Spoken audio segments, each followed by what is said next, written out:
রমজান আসছে যেন মনে হচ্ছে ঈদ আসছে। রমজান মাসটা আমার খুবই বেশি ভালো লাগে, খুব বেশি কেন জানি অন্য সময় থেকে শান্তি শান্তি লাগে। আর সারাদিন টুকটাক ইবাদতের মধ্যে কাটে, অনেক বেশি কোরআন পড়তে পারি। আর ছোটোখাটো আমল তো থাকেই, অন্যান্য সময়ও করার চেষ্টা করি, কিন্তু রোজার মাসে মনে হয় একটু বেশি করা হয়। আমরা মানুষরা একটু বেশি ভালো হয়ে যায় আর কি। তো আলহামদুলিল্লাহ আবারও রমজান আসছে, সবাইকে অনেক অনেক দোয়া এবং ভালোবাসা। সবাই চেষ্টা করবেন বেশি বেশি ইবাদত করার জন্য। রমজান মাস আল্লাহ আমাদের গুনাহ মাফ করে।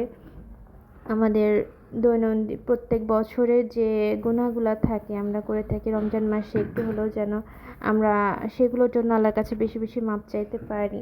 তো রমজান মাসের শুরুতেই বেশি বেশি করে বাজার করে ফেলেছি, যেন রোজার মধ্যে কোনো ঝামেলা না হয়, বাইরে বারবার যেতে না হয়। এজন্য কয়েকদিন আমার মার্কেটে যাইতে হয়েছে, আসলে কোনোটা ছোটা পড়ে যাচ্ছে, এজন্য কয়েকবার করে যাওয়া লাগছে। আর এখানে যা কিছু দেখছেন আমাদের বাসার কাছের মার্কেট থেকে করা, মার্কেটগুলো খুবই ভালো। এই চানাচুরটা আমি একটু দেখতেছিলাম, চানাচুরটা খুব মজা, রসুন দেওয়া চানাচুর।